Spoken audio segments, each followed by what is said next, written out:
अरे इतनी जल्दी क्यों है आपको? कौन होता है भाई ट्रम्प हम ऑयल ना लें? क्या सैंक्शन है क्या? और अमेरिका की धरती में कोई बैठकर भारत को न्यूक्लियर बॉम्ब की धमकी दे रहा है? क्या बात कर रहा है वो?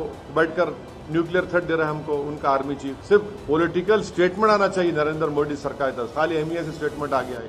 चौथी बात आपको बता रहा हूं कि ये जो 50% टैरिफ का जो इम्पैक्ट होगा इलेक्ट्रिकल मशीनरी पर, इक्विपमेंट पर और प्रेशियस स्टोन्स एंड सेक्टर्स के ऊपर, ये हर एतबार से अच्छा। फिर आप देख लीजिए, सिर्फ जो ट्रेड है 18.29% टोटल एक्सपोर्ट हमारा इंडिया का होता है यूएस को, लार्जेस्ट एक्सपोर्ट डेस्टिनेशन इंडिया के लिए।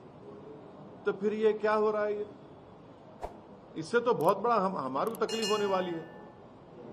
ऑयल ना लें, कौन होता है भाई ट्रम्प हम ऑयल ना लें? क्या सैंक्शन है क्या?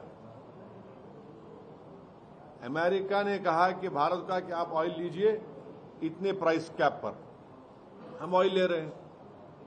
मगर हमको तकलीफ इस बात की है कि जब ऑयल हम इतना खरीदे, वो तो जब सस्ता ऑयल मिल रहा था तो जनता को पहुंचाना था मोदी गवर्नमेंट, उसका फायदा। मगर ये बोल रहे कि ऑयल नहीं लेना, वो होते कौन है भाई आप? हम एक सॉवरिन नेशन है और अमेरिका की धरती में कोई बैठकर भारत को न्यूक्लियर बॉम्ब की धमकी दे रहा है। अगर कोई भारत की सरजमीन पर बैठकर अमेरिका को न्यूक्लियर बॉम्ब की धमकी दिया तो क्या होगा?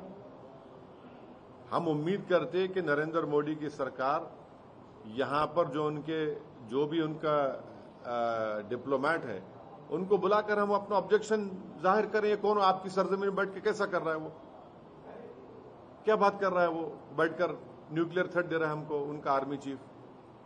ये हम इसका कंडेम करते हैं। हम एक स्ट्रेटेजिक अलाई अगर आपके हैं तो आप ये क्यों अलाउ कर रहे? सिर्फ पॉलिटिकल स्टेटमेंट आना चाहिए नरेंद्र मोदी सरकार तरफ, खाली एमईए से स्टेटमेंट आ गया है। सर, एमआईएम जुबली हिल सीट पे लड़ेगी, कैंडिडेट उतारेगी। अरे इतनी जल्दी क्यों है आपको? अभी टाइम है ना।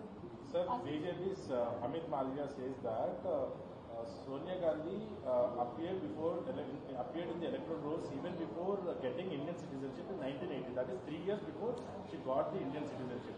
So, what do you have to say, sir? And she is also saying that for twice she got this electoral. You see, the person you mentioned, he must mention about these threats emanating from all these leaders of Pakistan. He should comment on how this 50% tariff will have an impact on Indian economy. How will it affect the diamond industry of Surat? How will it affect the textile industry of Tamil Nadu? And if they have the proof, you give it to ECI. Why should I answer on behalf of both these political parties?